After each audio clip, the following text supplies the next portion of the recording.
Welcome everyone to the first Reward Builder HR Power Hour for 2024. During these sessions, we assemble a panel of HR experts 3 times a year to discuss important HR topics, share best practices, identify some trends, and frankly, to learn from one another. At Reward Builder, we are privileged to work with HR leaders across the country every day, and we want to harness the power of their knowledge and their experience so we can share that with the rest of our customers as well. Today, we have 4 guests from various industries gathered to discuss the topic of setting HR priorities. Before we do a quick round robin of our introductions of our panelists, I want to first introduce myself and my co-moderator. My name is Jody Henson, and I'm a member of the Reward Builder Business Development Team. And please meet another member of our business development team, Jen Wachowiak. Jen, will you please say hello? And I would ask you to do the honors of introducing our panelists for us. Great. Well, thank you so much, Jody. It's a pleasure to co-moderate with you today. Before we introduce our panels, I would like to just quickly tee things up, and then we'll go right into our introductions. Setting priorities is critical not only in our daily lives, but also in business. Organizations with clearly defined priorities are more likely to execute their strategic goals and are often more profitable as a result. According to the Society for Human Resource Management, human resource leaders are responsible for so much more than just the hiring and firing. The successful execution of their strategic vision is the cornerstone of a company's success. HR's priorities are often not straightforward and require a delicate touch between balancing business goals with the variables of human wants and needs. We look forward to learning more from our panel about priorities that are driving their HR strategy in 2024. But first, I'd like to introduce our panel. Thank you all so much for being here. Would you mind sharing your name, title, company, or organization, and also how long you've worked in HR? And finally, we'd love to learn a little bit more about yourself, and would you by sharing a fun fact. So we'll kick things off with Jamie. Would you mind getting us started? Sure. I'm Jamie Corwin. I'm the Vice President of Human Resources for Riverbend Community Mental Health, which is located in Concord, New Hampshire. I've been with Riverbend for 22 years, and I have been in HR for 21 of those years. So I started as an HR assistant, and I've moved my way up, and I'm now on the senior leadership team. A fun fact, I once had to deal with a situation where someone brought a pigeon to work. Someday I'll write a book. Thank you so much, Jamie. Karen, would you mind introducing yourself? Hello, my name is Karen Bender. I am the Director of Human Resources for Moss Creek Owners Association, located in Hilton Head, South Carolina. I've been with the company for 8 years, but I've been in HR for over 20 years. And I'm an avid football lover. I graduated from Florida State University, so my passion is football. I bleed garnet and gold. Wonderful. Thanks so much, Karen. And Sierra, you're up next. Hi, I'm Sierra Treon. I'm the Vice President of Human Resources for the Buckner Company. We are an insurance brokerage with just over 200 employees in 3 states, Idaho, Utah, and Colorado, and I am based out of our Colorado location. I have been at this company in this role for 9 years and have 13 years of human resources experience. Fun fact is that I am an identical twin. We live 5 minutes apart and both married military men, both in the Army. Wow, that is quite a fact. Thank you so much, Sierra. And then last, but certainly not least, Tamara, would you mind introducing yourself? Absolutely. My name is Tamara Moore. I'm employed with Epps Transport System in Greensboro, North Carolina. We are a truckload transportation company. We have about 1,600 as far as our headcount and our workforce.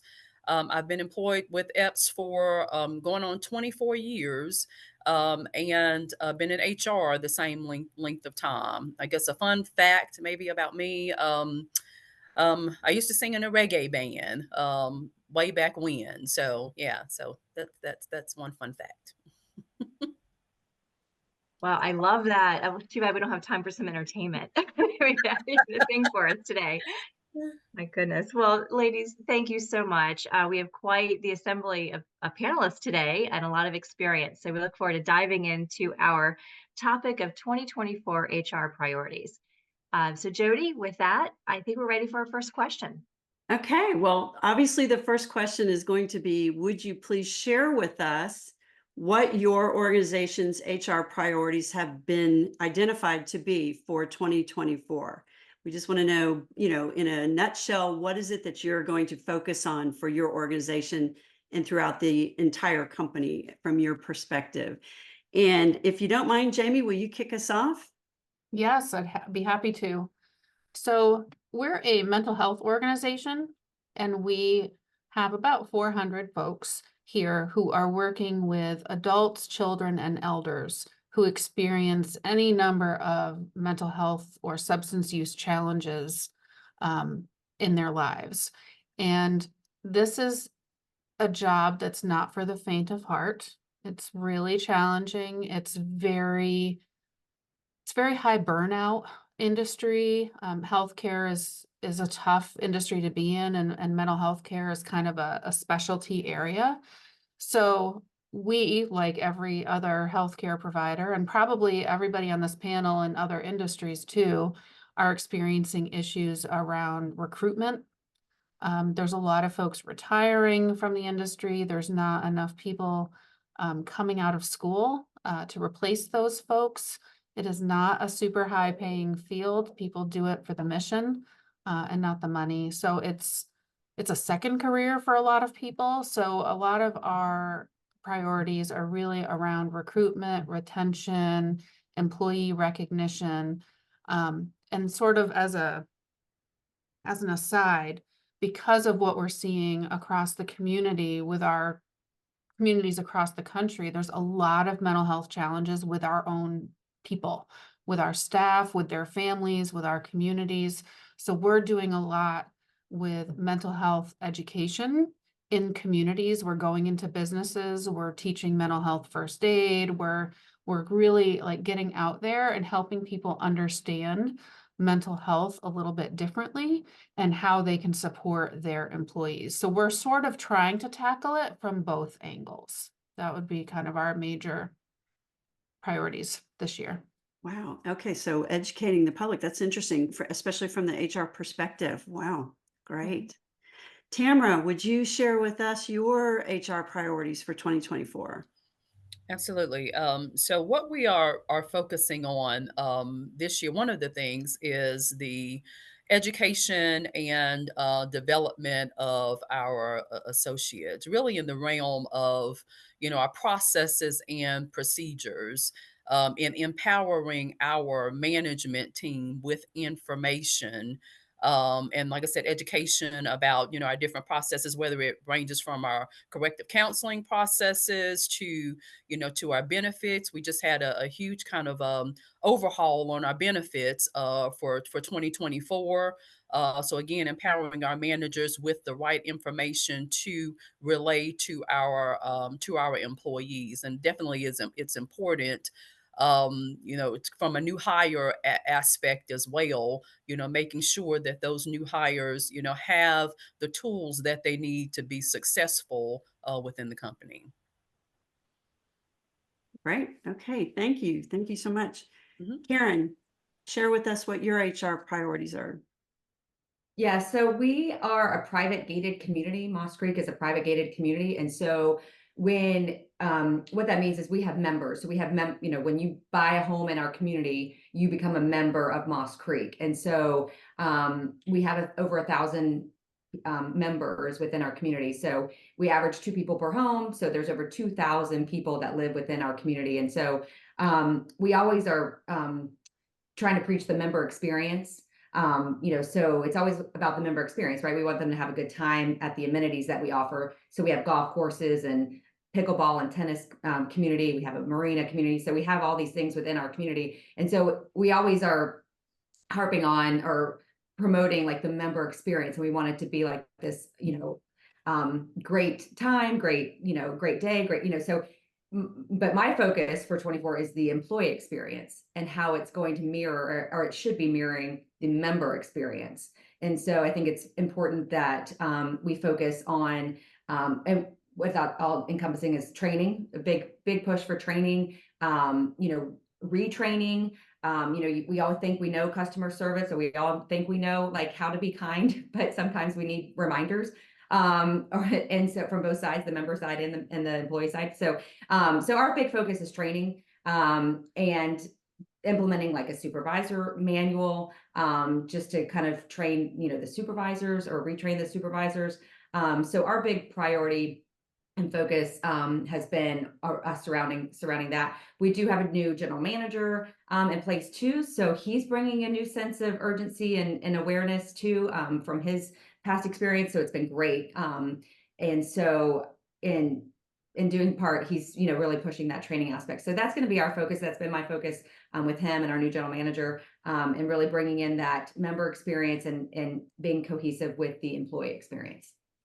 Right. Okay. Interesting. And again, 3 different answers so far. Sierra, tell us what you are doing in your organization for priorities. So our key initiative this year, we've named it Level Up, Buckner Level Up. And so we are pouring into our people in a way that we never have before in talent development. And so we've created a program to push personal and professional development, personality assessments, team building, team understanding with different personalities and how you work, how to interact with peers who work differently than you, different love languages, if you will.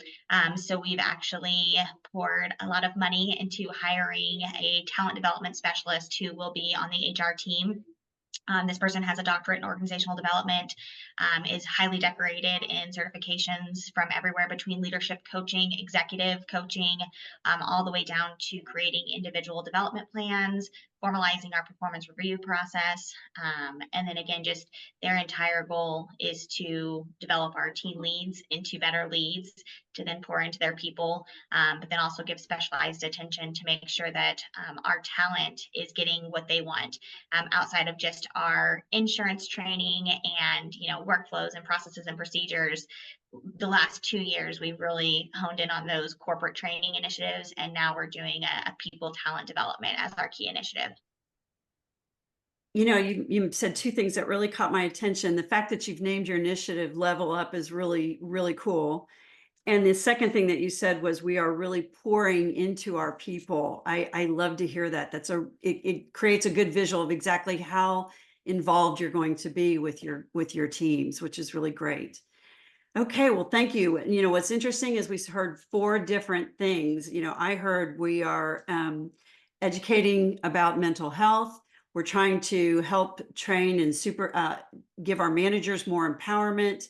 We are trying to mirror our employee experience with our customer experience, and then we're going to level up our staff. That very, very different, but very, very interesting and good. Thank you so much for sharing that. Jen, tell us what's the next question. All right. Well, so you all have shared your priorities. Thank you so much. We want to kind of start to understand a little bit more of the backstory around where those priorities were developed. So we would love to understand what were the driving forces within the organization or even your industry, because you each come from different industries, that really shaped those priorities. So we wanted to kind of know, like, how do they come about?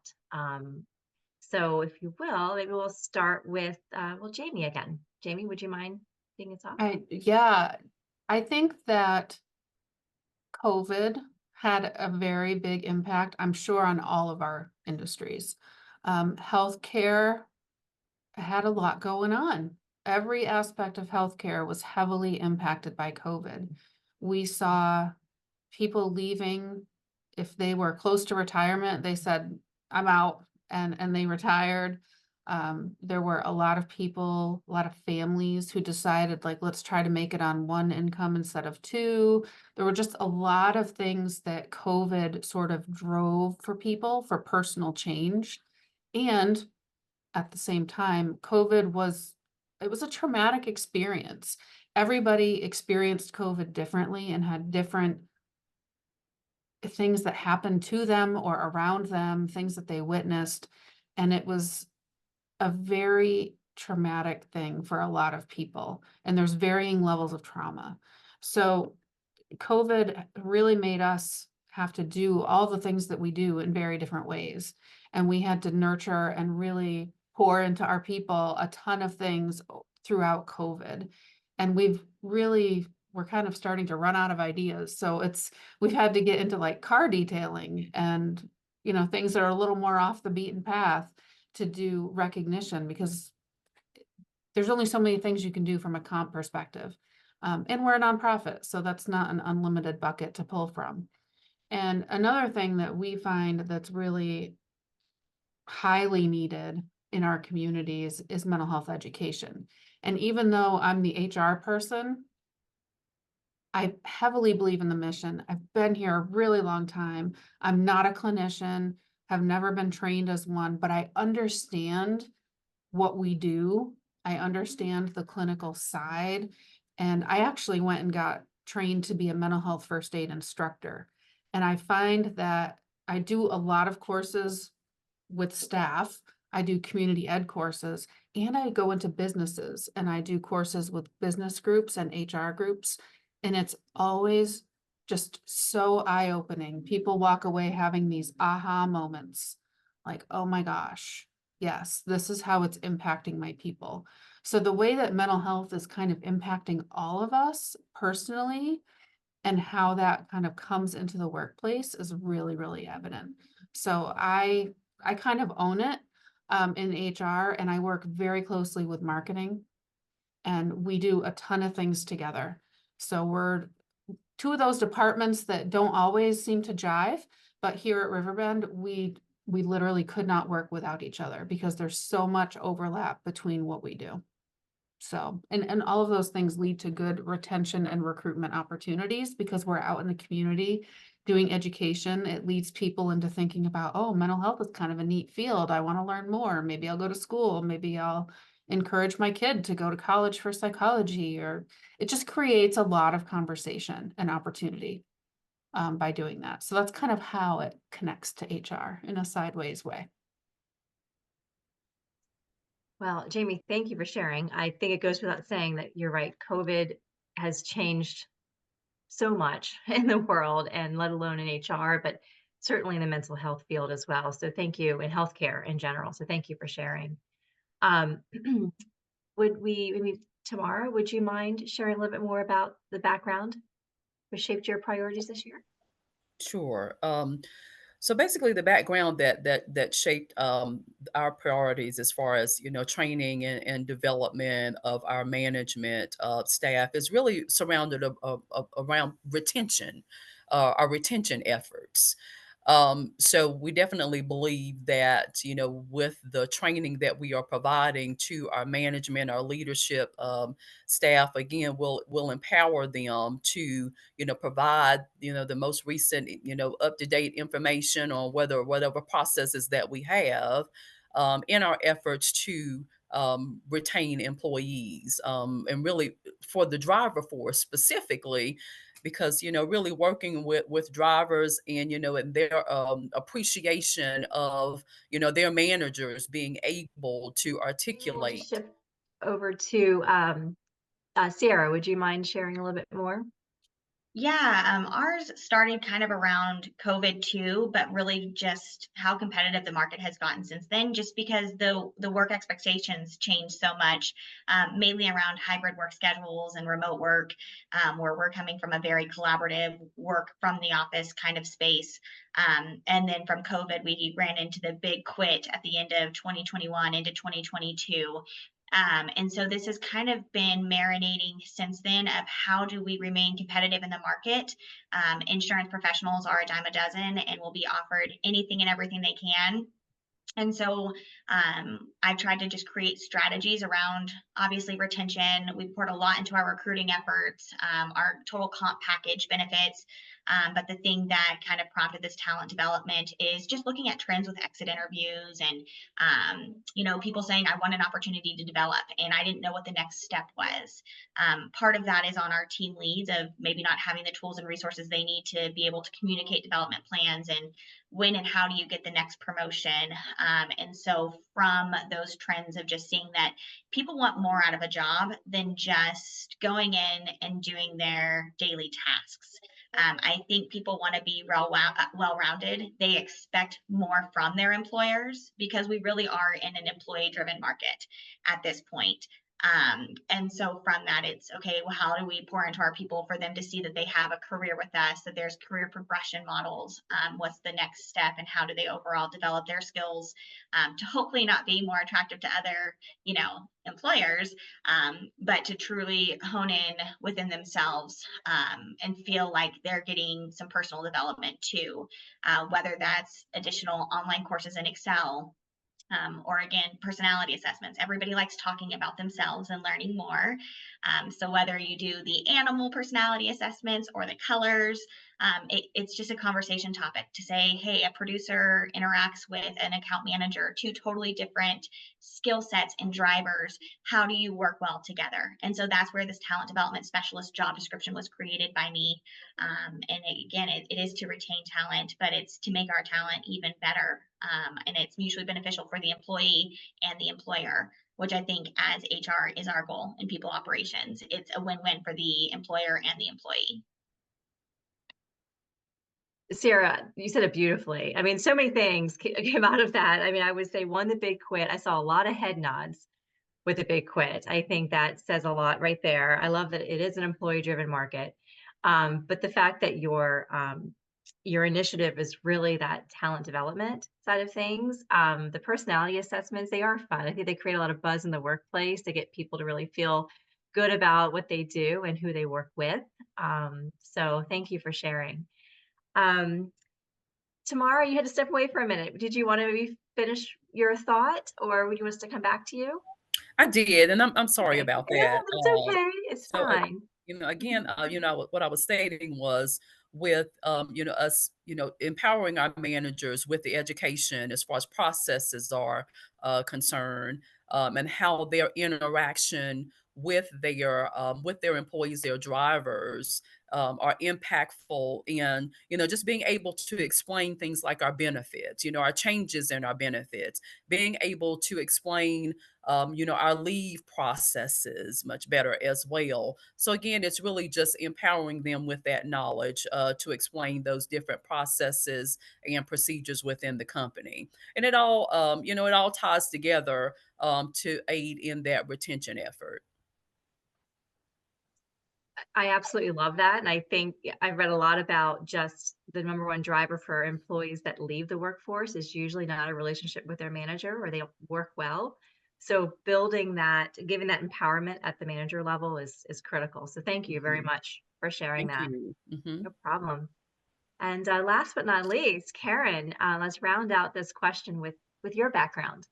Yeah, I agree with everyone that was, especially Sierra. I think you hit on a lot of good points, and that employees like to be heard. Employees like to have the knowledge. Employees like to, feel empowered to do their job. And so I think with the training initiatives, I think that enhances, that employee experience that we've, kind of that initiative that mirrors our member experience. And so, for us, it's, providing them, as Tamara was saying, like with the knowledge, with the information about the benefits or about, about the handbook or, you give them the handbook and they throw it to the side or whatever, it's like, that's got valuable information in it that, if you read it or if you understand it, or let me give you the highlights of what's in there so that you are empowered with the policies and procedures. If your staff is coming to you with questions, I think it's all, that's all part of, being a part of a bigger team, being, understanding, how the operation works.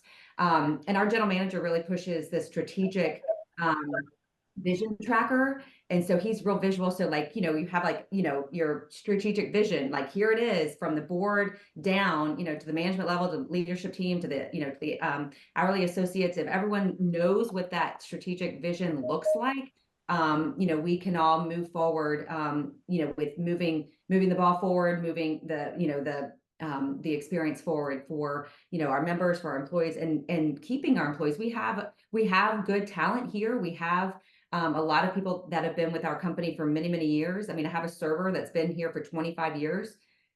What server has ever stayed in a position for 25 years? I mean, it's just crazy, but she's bought into the employee experience, and she, has that rapport with the membership. And so it's amazing that we have that talent for such a long period of time, but we want to continue to drive that retention and continue to, to allow employees to grow in their space and to be able to achieve great things and go on and have that career development and understand what the next step is for their career. Can I chime in here because it reminds me of a training that we did a few years back? We brought in Middle Management Academy, which is through the National Council for Mental Well-Being, I believe is their title these days. It's a 3.5 day like intensive training with middle managers in mind, and it is worth every penny. It really focuses so much on all of those frontline managers that are handling all the things being thrown at them from their staff that report to them and from the leadership that comes down to them asking them to do things. They're like in the middle of this sandwich and everything's coming all the time. And Middle Manager Academy is something that we found that was like a really good in-depth go off and do a retreat kind of training focusing on those middle managers. And it truly has made a lot of difference with those employee relationships. I love that. That's exactly what we're focusing on too, is with that training. And we created a supervisor manual. And so they're armed with, some information, and we've done a training, around that information. But I like the title of the Middle Management Academy. Like, that's so profound. So thank you. We brought people on site to do it. You can do it with big groups of people. I think it probably works better with at least like 15, but we did, I think, about 30, and we actually had them come to New Hampshire for a few days and be with us, and we rented a place off site and brought in lunch and really like had people truly focus on it. But I think you can do it virtually. You can do it in person. There's a lot of ways you can do it now, but the content is really, really good. Wow, thank you both. That's wonderful. And Jamie, thank you for adding on to that. I think you're right, middle management, they're that middle of the sandwich, right? I mean, you're right, everything kind of comes in and they have to be able to manage it out. Karen, you hit on something that I thought was so valuable. So when we preach about recognition and talk about that retention effort and the recruitment effort, having senior leadership buy-in and having them drive that strategic message is critical. So the fact that your general manager is so closely involved in communicating that strategic vision is paramount. So thank you. Wow, what great content, Jody. I mean, I'm going to turn it back to you. I don't know, we have a couple more questions, but we've covered a lot of great stuff already. Thank you. And what we love is that we get all this great tidbits, and we will again share that out when this is over.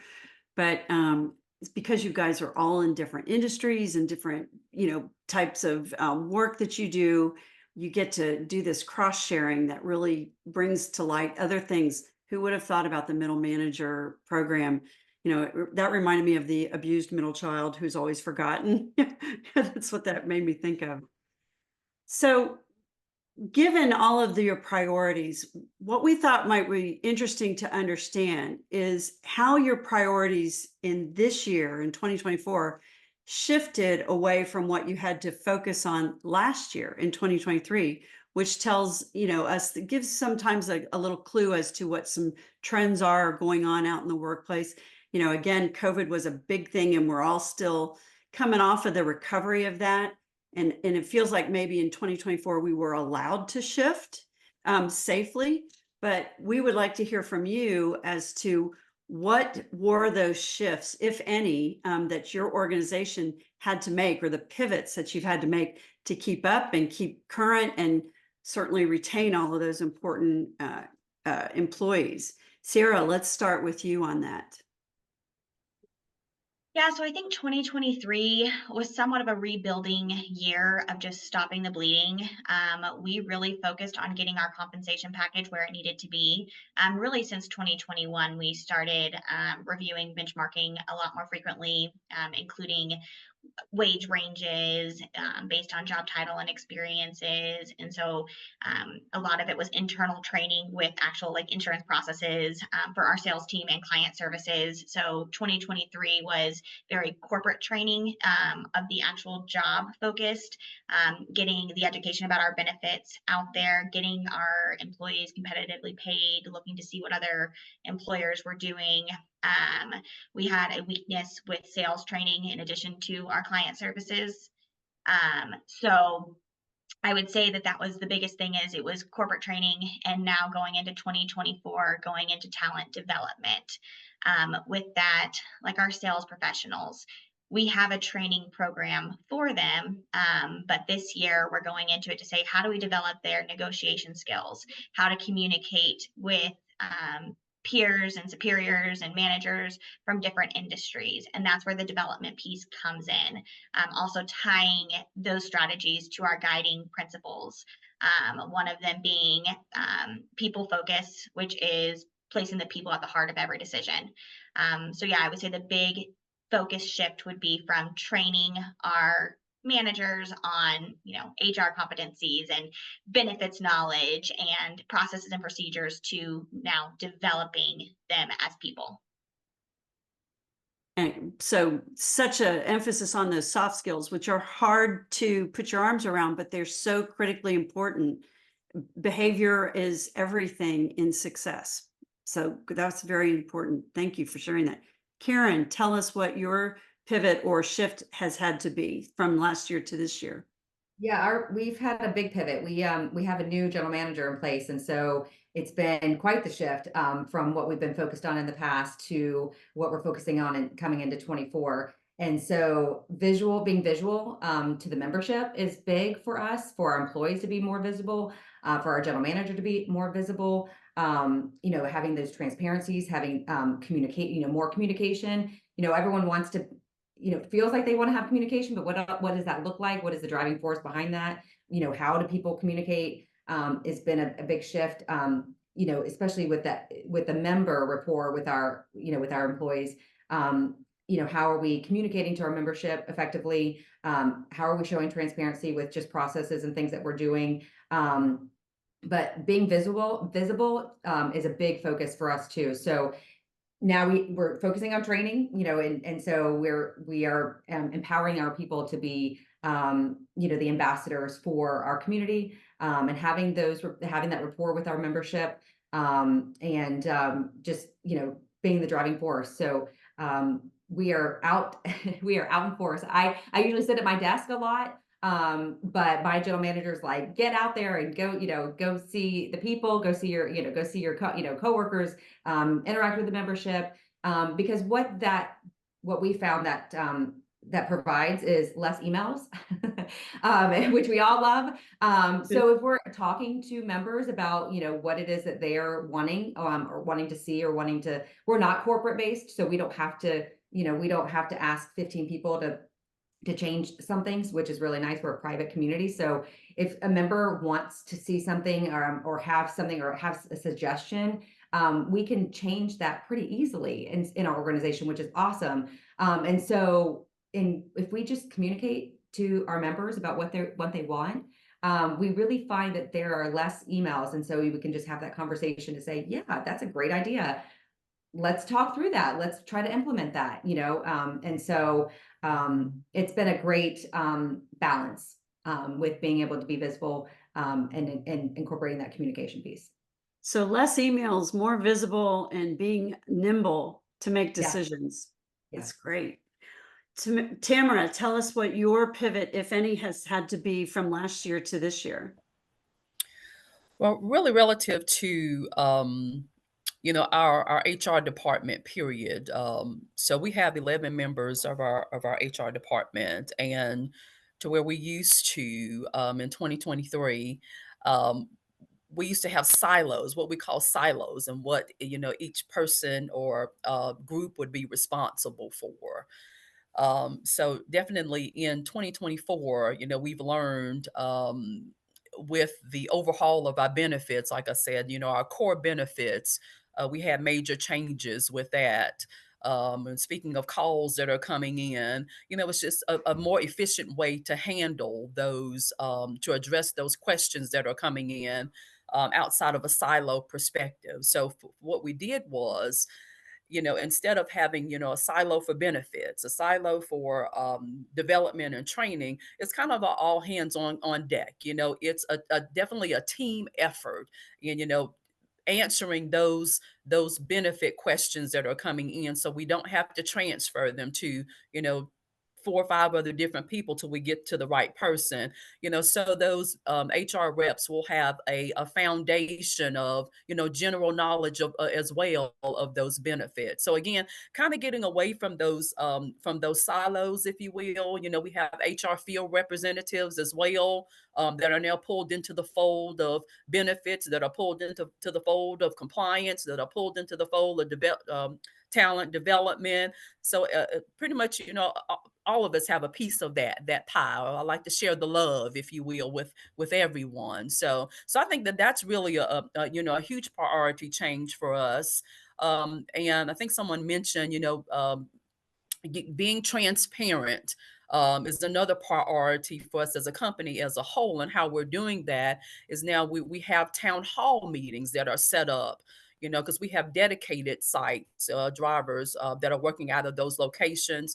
So we have scheduled town hall meetings in those areas at those sites with those drivers, to keep them informed of changes that are going on within the company, benefits, also, again, just, different updates within the company. It also gives them a platform, to voice any kind of concerns or, challenges that they're facing, that we may not get, that may not get funneled to us at the corporate office. Or, it just gives us an opportunity in HR, to get that hands-on and get that communication directly from those drivers. So I think that that's very important as well.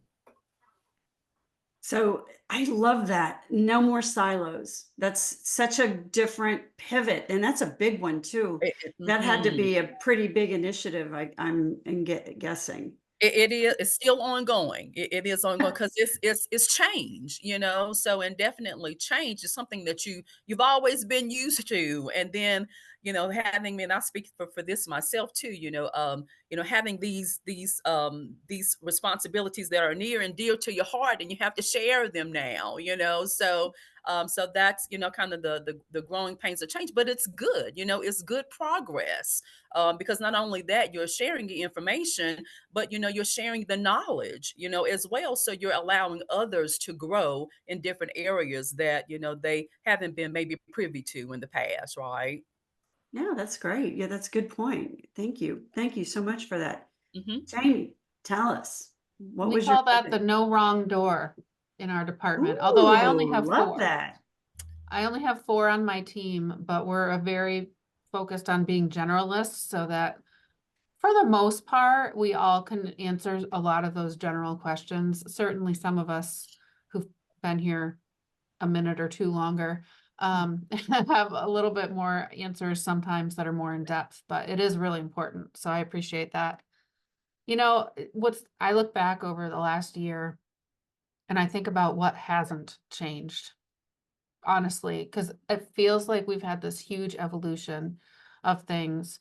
And as a healthcare provider, all through May, actually, so the first 5 months of last year, we were still under the public health emergency, and we still had a lot of federal and state directives around COVID and testing and vaccinations and tracking and reporting and all of that stuff. So for COVID, I felt like my whole world primarily shifted to being the COVID police.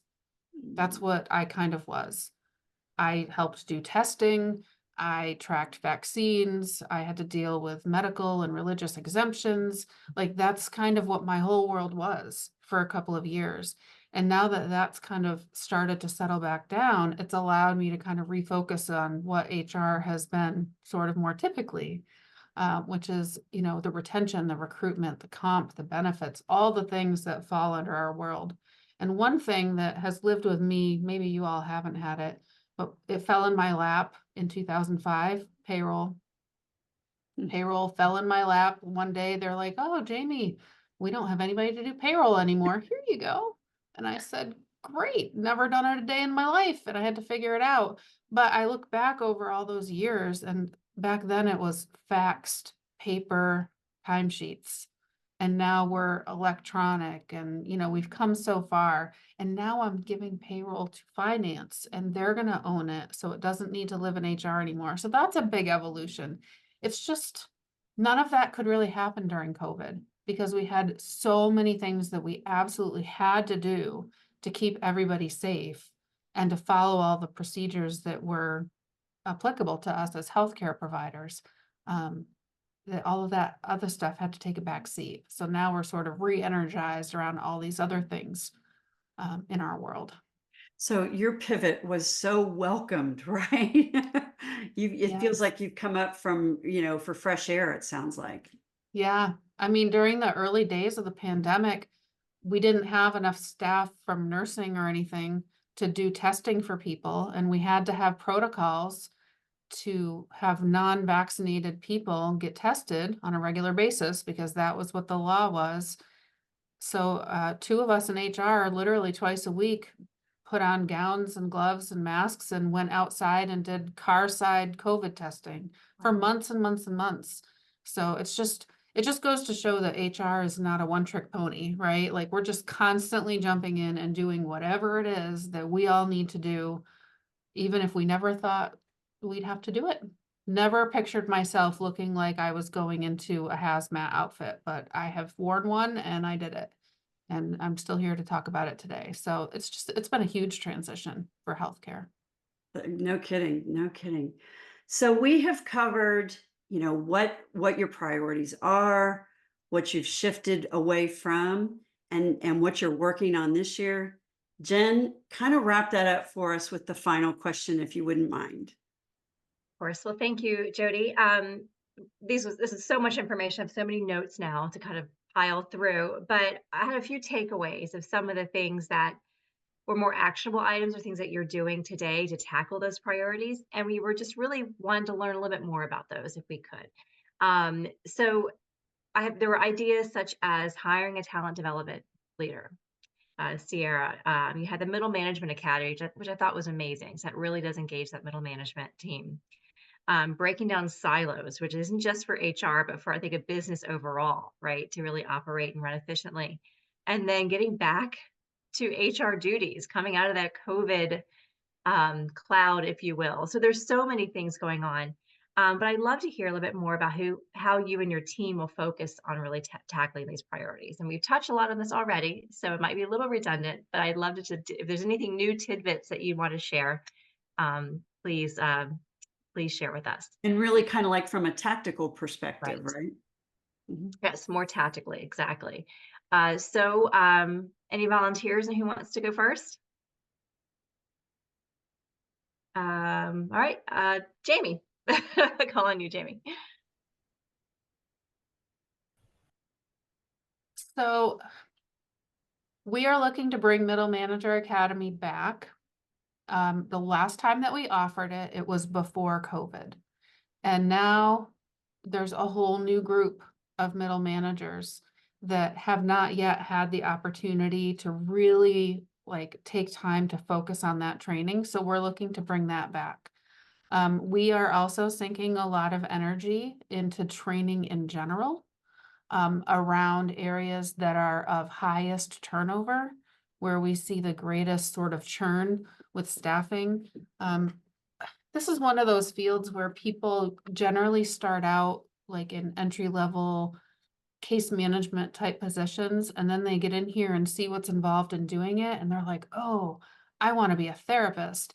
And then they go back to grad school. And so now we're trying to figure out ways to sort of marry keeping them employed while they're in grad school, supporting them whatever that may look like while they're in school, helping them with an internship, flexing their schedule, whatever that might be, and then potentially finding a place within the agency for them to land when they're done and have their degree. So we're kind of looking at more of the career pathing for those folks. And we don't have all the answers yet. If any of you do, I'm open ears. But it's really very evident that certain professions, I imagine that some of the other folks see this too, certain professions, when people are coming in, they're like looking for those, like, okay, well, what's next? I need to get a license. I need a certification. I want to get a degree. I want to do this. I want to run that. And like looking how to get those people through those gates in order to help them advance their career, whether or not they stay with us long term, which for a lot of managers is really hard because they think I trained this person. They need to stay with me forever. And it's like, well, we need to train them up and teach them to be good people doing whatever it is that they do. And we need to know that sometimes our birds are going to fly the coop, and that's okay because we all need to progress in our careers. And it doesn't mean that they're going to have to stay with you for all that time. Some of our jobs are really kind of entry level training ground jobs. And it's hard sometimes for managers to kind of wrap their head around that. So that's sort of, I guess, my kind of finale of it. It'll take some finesse, and it's kind of thinking about that long term. And one other thing I think of too is we've all thought about wellness initiatives. That's been really a big thing for a long time. I would think in the coming years, we're going to see a shift of language to be self-care instead of wellness, because that has more of a spin of a whole person health versus wellness, which was kind of more around like do yoga and go to the gym kind of things. Whereas self-care kind of thinks about mindfulness and stress reduction along with yoga and other things. So I think probably we're going to see sort of a shift in the language in coming years. It'll take a while, but that's my thought. Thank you so much, Jamie. I don't want to speak for everyone, but self-care is, I mean, let's be real. We all need it in our lives. Thank you. Sierra, would you mind jumping Yeah. next? Yeah, absolutely. So I focused a lot on the talent development side. And as you guys know, the next step is getting that person in the seat. So we are just a team of two, very nimble with the third on the way. Jamie, I'm still doing payroll. So I hear you. Just implemented a new HRIS system too, and all the challenges that come with that. But one part that I haven't spoken to as much, but kind of that technical side of how is my team doing this, is defining the roles between such a small team when you have to wear so many hats and have to do so many different tasks every day. So between me and my current support role, his skill set, I really identified more in that recruiting and retention space. And so as other people might be getting away from silos, I'm kind of creating specific roles for our very small team. And so one of his key focuses this year is like a women in sales event. So I'm overall the strategy of it. The goal being to diversify the skill set. We have 4 out of like 50 people on our production staff that are female. And so by working with him on that recruitment side, it's giving him ownership to what that looks like and me overseeing the overall initiative. Same thing with retention and Reward Builder being one of those platforms that we've done for the recognition of our employees. So I would say in prior years, I had a really hard time delegating tasks off my plate, or I would do a piece of it and then give Devin, my support person, a piece of it. And really this year, it's about having him own a role, maybe the people operations, the more technical side that I thrive in and also that I'm passionate in with, law, employee relations, payroll, benefits, compensation. And then again, that 3-pronged leg now to us of talent development and really defining what that role is and how she's going to support the overall guiding principles. So for me, it was delegating, creating real roles that have truly from start to finish responsibilities. And then again, adding somebody to our team to allow me to continue to be strategic and not just spend all my time working in the business, but actually create working on the business. Beautifully said, Sierra. Thank you very much. delegation is not my strongest part either. So I feel you on that one. Wonderful. Well, maybe we go to Tamara, and then Karen will end with you. Is that okay? Great. Tamara, would you mind sharing a little bit more of your tactical ideas that you're putting in place for this year? Sure.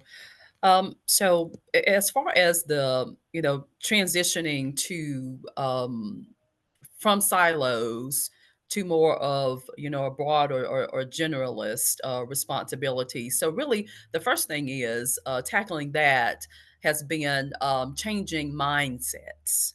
Getting the buy-in of our leadership as well. That was number one. And getting them to see the vision of, basically where we were going as far as changing from the silos to, having all HR representatives on board with information and education as well. So, and again, like I said, it's still a work in progress because there are systems that everyone now needs to have access to. Whether it's, benefit systems, again, whether it's, our HRIS systems and different accesses that, our employees or, excuse me, our HR reps will need in order to execute.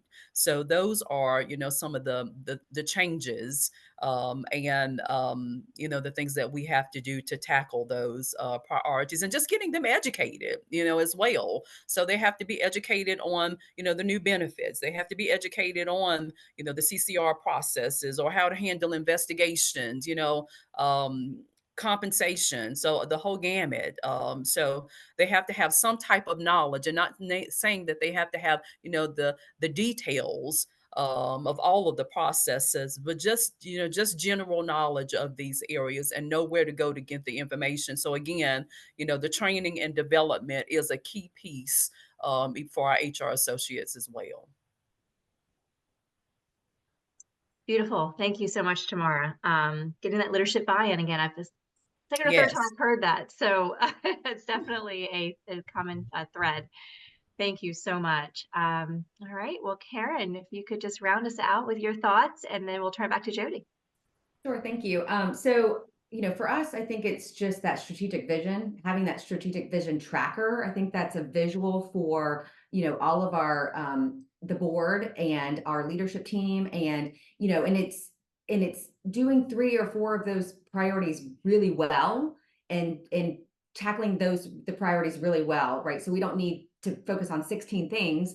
We just need to focus on 4 things and do those 4 things really well. And execute them really well from start to finish. And so that visual tracker, for us is a living, breathing document. And so at any point in time, we can see it. We can go into our systems and look at it and where we are with it, and what's our due date and what's our target date, and who is leading the charge in that initiative. And so, it helps, I think, with the overall, everyone being on the same page. Everyone having kind of the same vision, everyone kind of marching to the same drum, and having, being able to be on the same page. I think that's what we were lacking maybe in years prior. And so with our new GM and our new, having new leadership and having new ideas and so I think all of that for us has helped kind of bring it all in to one living, breathing document, what we call the vision tracker. And it's, like I said, doing those 3 or 4 things really well and focusing on those really well, and incorporating the middle management, bringing in, those ideas from those, because, I'm a middle child, so I get, the sandwich in between. But in my job, I'm, on the leadership side. So it is, making sure that middle manager understands what the priorities are from the leadership team, but then also being able to drive that down to, their direct reports. And so everyone on the same page has been a driving force for us. So. Karen, it's interesting. There's the old saying of when everyone understands what the vision is and everyone's rowing in the same direction, it actually makes decision making a lot easier for everyone all the way down the line. And it's a much more positive experience in the workplace. So that makes total sense. And I imagine your progress this year is just going to be accelerated as a result. So we take our hat off to you for doing that. Jen, any other closing comments from you before we wrap this up? No, I just took copious notes and I can't wait to go through them and start pulling it all together for the team. So thank you all, everyone, for Just, sharing. I wanted to say panelists again, I'm gonna repeat what Jen said is thank you so much for joining us today and really sharing some of these really wonderful, meaty, important things that you're doing in your business to help HR and help the organizations go forward. Um, I learned a lot, and what I really loved was that it's all so very different, but yet these are ideas and tactics that can cross pollinate across different types of industries and organizations. So thank you, because we will be sharing this information out to our HR community that we work with every day, as we mentioned when we kicked this off. Wanted to let you know that we will be sharing this on our LinkedIn page, our Reward Builder LinkedIn page. So keep an eye out for that. We'll also send copies to you all. If you have coworkers or other folks in the industry that would like to have a copy of it, please just let us know. We're happy to share. And we'll get that out to them right away as well. We are already planning our next Power Hour. We'll let you know a little bit later. We'll reveal what the topic is on that, but we'll hope you'll be able to catch on that when it comes out and we publish that. And in the meantime, ladies, just keep going forward and accomplishing all those amazing things that you're doing. You know, your organizations need you so desperately, and it's really thankful that you're there to support your teams and make your organizations as successful as they are. So thank you again, and we will talk again soon.